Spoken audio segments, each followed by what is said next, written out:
Saturday, May 9th. Tomorrow's Mother's Day. Happy Mother's Day, you mothers. Anyway, to the non-mothers, happy birthday. You know what I'm saying. Anyway. So I'm on this journey. I'm on this grind. I got this channel, the GRZY. We're doing it. I've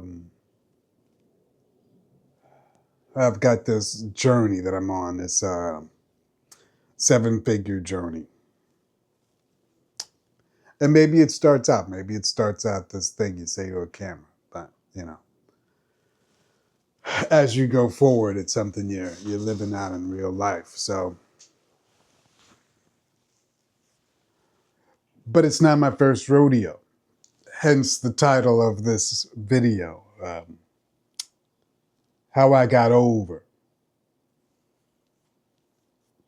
Mahalia Jackson has this song, How I Got Over. In life, it's always been a reference point, how, like that song. Favorite song of mine. Anyway, hence the title of this video. So I once before built a company. We were rather successful, New York City. Offices here, offices overseas, 7 figures, big billion-dollar clients. I exited and sold and had a family and, spent years, not working as hard as other people, raising a child and running around doing the things, which was awesome. But now here I am. I'm back at it. I'm doing it again. You don't want to do it again. Why you don't want to do it again? Listen, it's hard. Building a company is, you know what kind of hard it is? It's fucking hard. That's what type of hard it is. Fucking hard. Hopefully today, in these days of AI, it's easier. I'll say it's easier. It's easier back in the day. Honestly, back in the day, technology was a big part of our company. It was a media company, but technology was what made the whole thing run. And listen, when it came to the tech team, we were just hamsters in a wheel, banging out code, like just trying to keep up. Today is a lot easier. This AI thing makes the game awesome. So bravo to the AI. I'll just say that. I'm not going to waste time with a bunch of lessons about what you have to do with it. You better do something with it because it is boom banging. Anyway, that aside, the point of this video is how I got over the first time. And what I'm doing really, it's for you because you watched the video, but for me, it's just an exercise in what I did that first time. Some maybe not. So anyway, keep it limited to 5. 5 things. 5. All right, boom. 5 things. I'll run through the 5 so you know the 5, then we'll rock into detail on the 5. Or actually, no, because my memory is bad. So if I run through the 5, because I've not written this down, so I'm just going to run through the 5, tell you about the 5, and I'm going to get the fuck out of here. Anyway, 5. How I got over the first time, how I made a 7-figure business, and I made it within 12 months. I made it in 12 months, number one, because I had no choices. I literally quit my job and just went in on day one.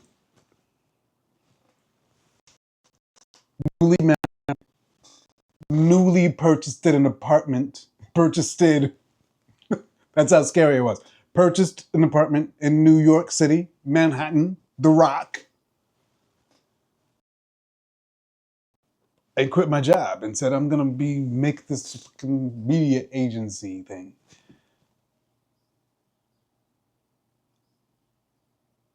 So that was the first part. Once you're in it, you're fucking stuck in it. Like a fucking candy bar to your arm. Tomorrow you go fucking lick that shit and put it on your arm and just walk around with it. That's how your business is.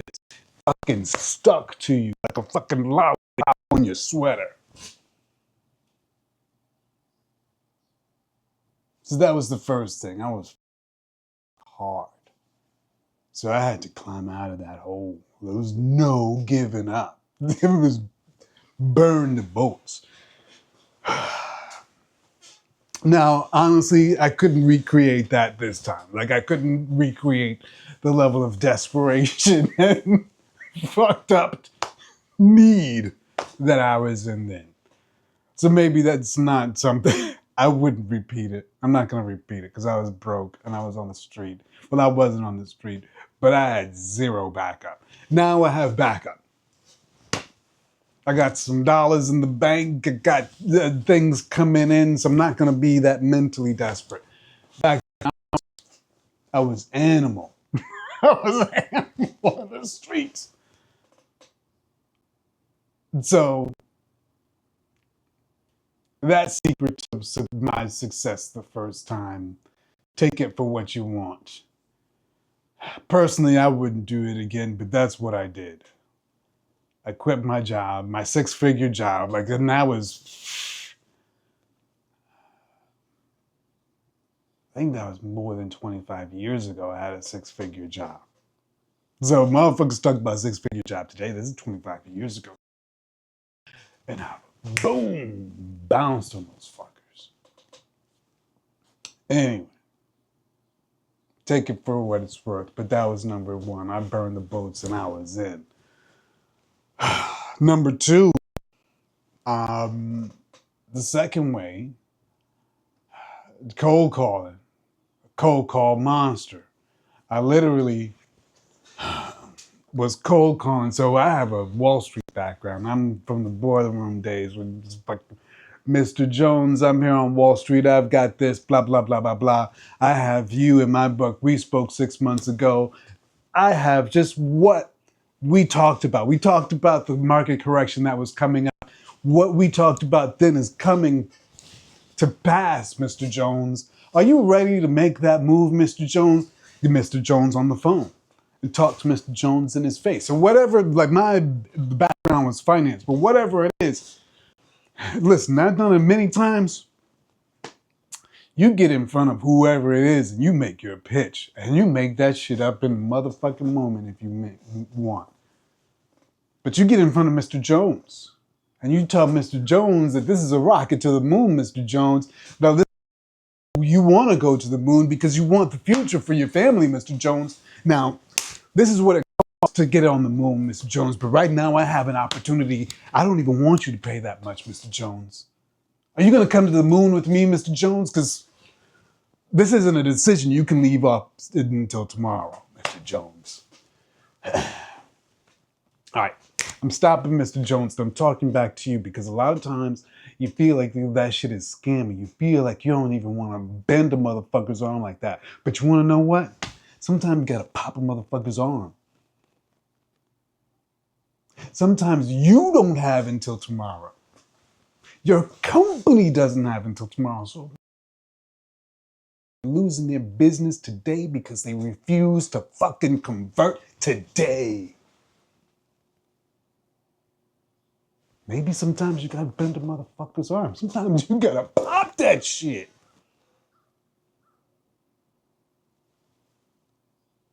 So, a lot of people are gonna feel different. A lot of people are gonna feel a different way.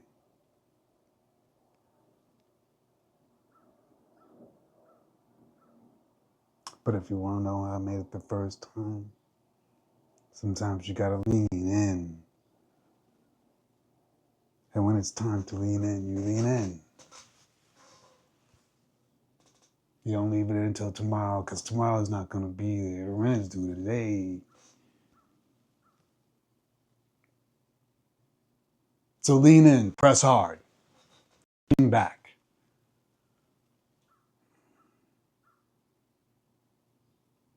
But I guess the talent, I had a talent. I call him Mr. Jones. I think the talent comes in two ways: the willingness, the energy. Energy is infectious. If you're excited about something, they're going to be excited about it. If you say the time is today, they're listening.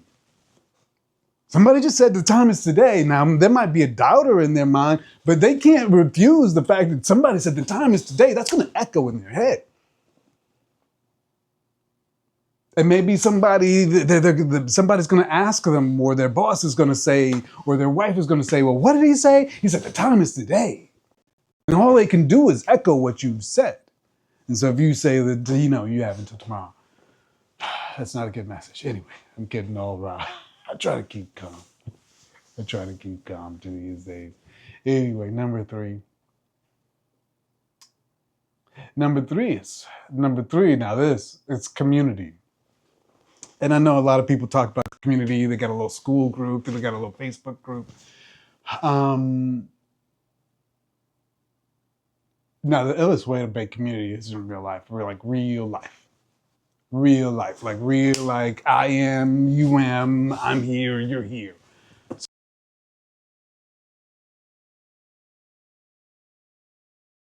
It was like free. Well, I did two things. I went to this. Well, actually, I didn't do this. I was going to take credit. I had a partner. So maybe, maybe, maybe number three should be collaboration. So yes, maybe I'll put the collaboration in there, and then I'll get to community because there would have been no community without collaboration. I didn't make my community myself. I was going to take credit, but the honest truth is I didn't. I co-opted somebody else's community. So let's talk about collaboration first. So I collaborated. Number three is I had collaborative partners, and it wasn't really like. um, it wasn't really like I went to anybody and said, hey, let's collaborate. I just always shared what I was doing with people that were in the business. And so, I had people that were successful and I would always we'd be hanging out and I would share what I'm doing and they over a period of time and they were like, listen, I'm in, or they have ideas on how to contribute. So a couple of different ways. I think the chief way people I collaborated was I had investors, people that saw what I was doing over the course of the year, and they were like, oh, if I put in, 100 grand, 200 grand, it would facilitate these opportunities and you're making money. You could easily, they saw the money machine working. So money coming back wasn't a problem. They saw it an easy way for them to participate in the company. So them being associated with the company's success made them seem successful. But then they could see the money coming out and money they invested in and the money came right back. It's not as if I took the money and didn't repay the money with interest or with, returns. Let's call them returns. It's not necessarily like a bank, like this fixed interest. They participate in the returns. But they were returns. So it wasn't like I just invested and then, oh my God, what happened? Like, no. They put money in and money came back. So we had investors, which was cool. And then we also had collaborative partners through which we hosted events. So it was a collaborative partner, somebody who had access to a big corporate community. They hosted events.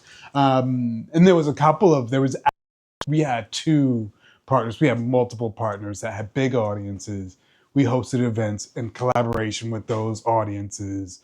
And so it just, boom, like rocket fueled. Like we had a company and we put it on their audience and it was like, boom. So That was nuts. That was like boom. That was like that gave us what we needed. So I would attribute a lot of our success to that community part. So I think initially getting going, I jumped out there. I made calls. I made relationships.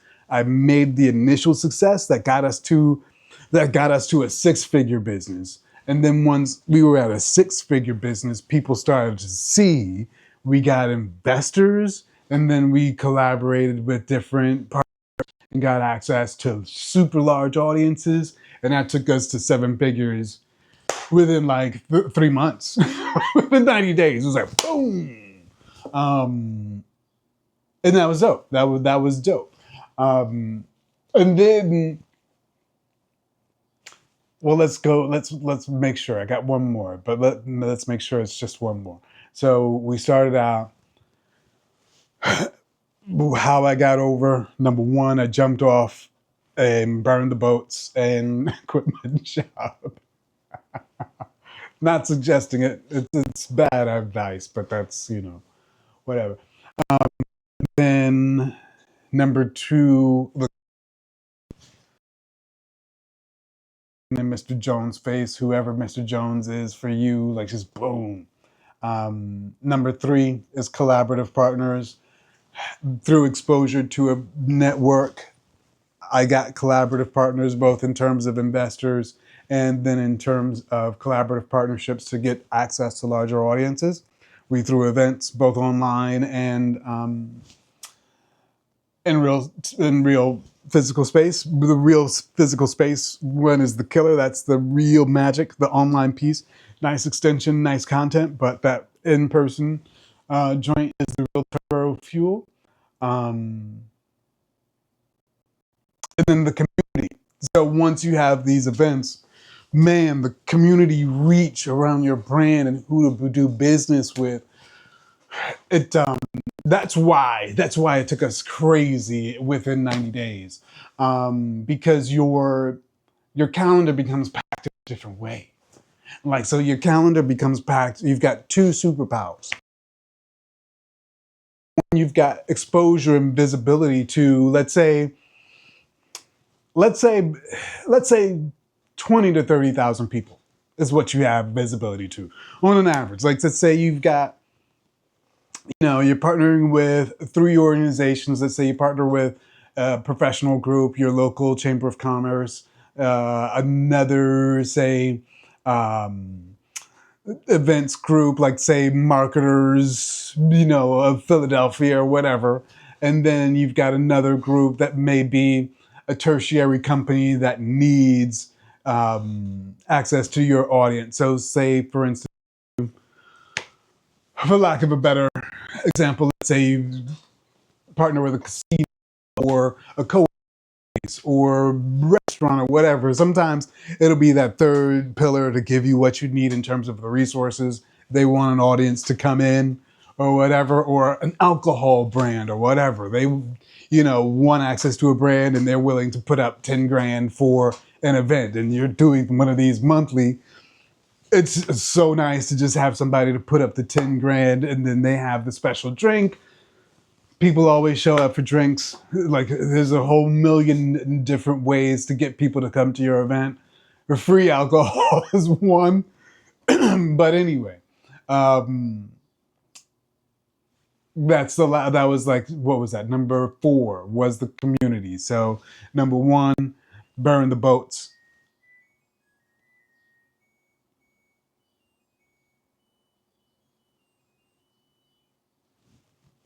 Number one, burn the boats. Number two, cold call or get yourself out there. Number three, get yourself some collaborators. Number four, get yourself the community.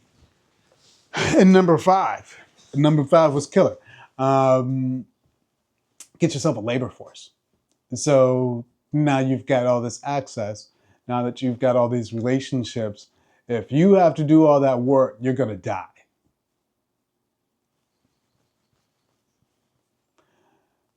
Get yourself a labor force and find out either whether it is through interns or whatever it is, yourself like a predictable labor force. Get yourself a predictable set of skilled people that do that thing, and you can just boom. So that enables you to scale. If you don't have that, you can't scale and you'll drown. You'll just like a bullet in your head. Um, Personally, like I had a lot of interns. So I did a couple of things. So I had a layer of freelance, but I had a lot of relationships. So through building the community, I had a lot of relationships with people that were either freelance talent or, willing to consult or contract or whatever.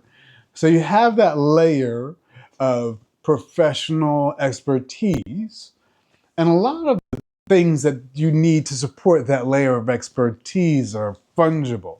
So you can then build out a layer of administrative support.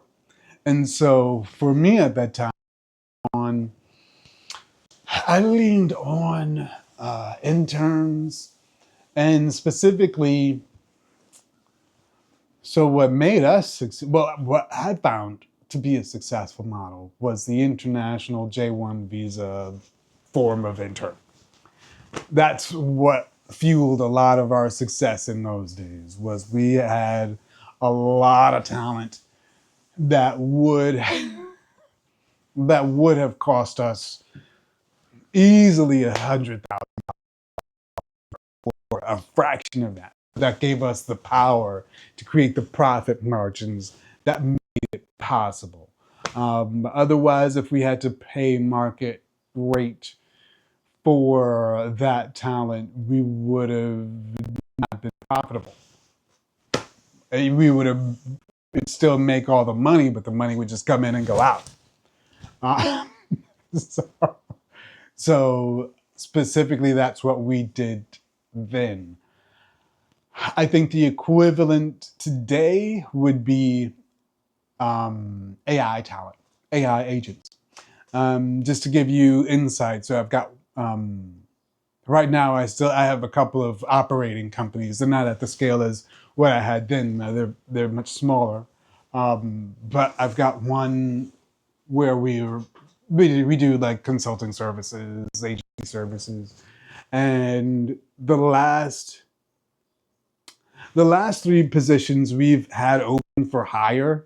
While we put the job rec out, we did tests to see if we could do an AI agent to do that same job. In the last three tests we've run, the AI agents outperformed any of the candidates that we had for that job. Um, so that to say, if you're making a company now, like we have, and I am, we are, you are, and I am, we are. We're still. This is 2026. We're still making companies. We're still launching ventures. We're still doing things. The cost of those things are radically different.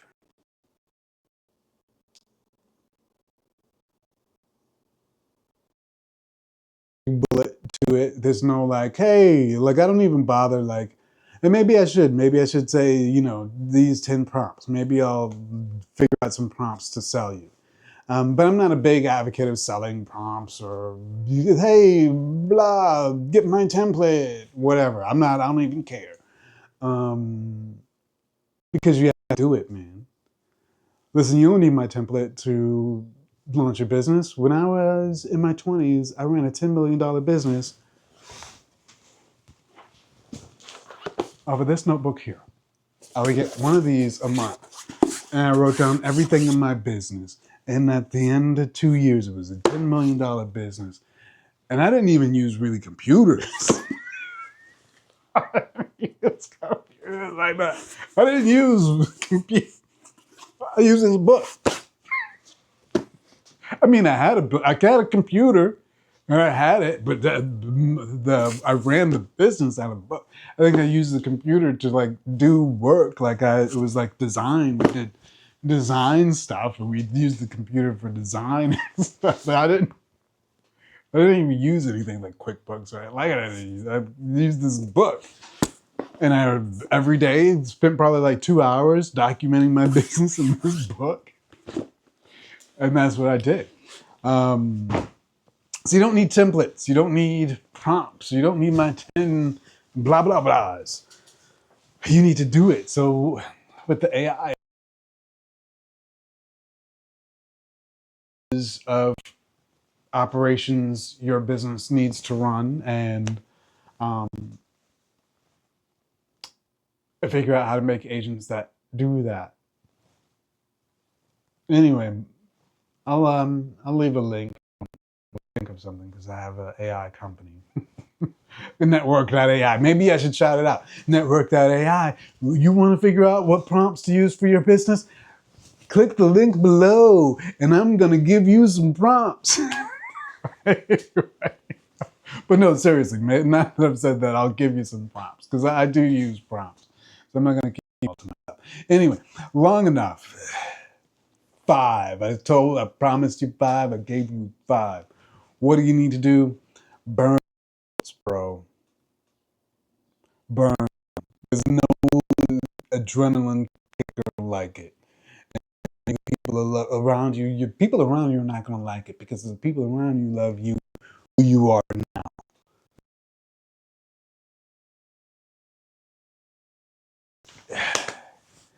And that's interesting. And I'll tell you the truth. A lot of people that liked me then don't like me now. I like me now. Whatever, bro. Burn the boats. The people around you are not going to like it. Number 2,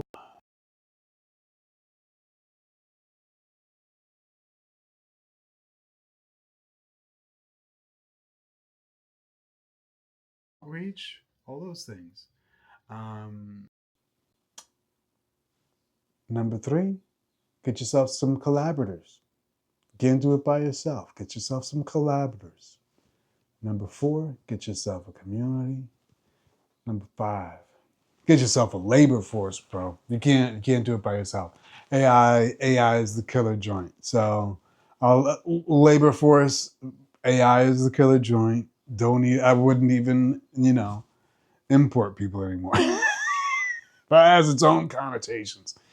Anyway, I'll leave a link below. It'll help you figure out what AI you need for your business. But that's the killer app. All right, Saturday. I'm not going to do this all day. I got shit to do. All right. Stay on the grind. You know what it is. Stay on the GRZY.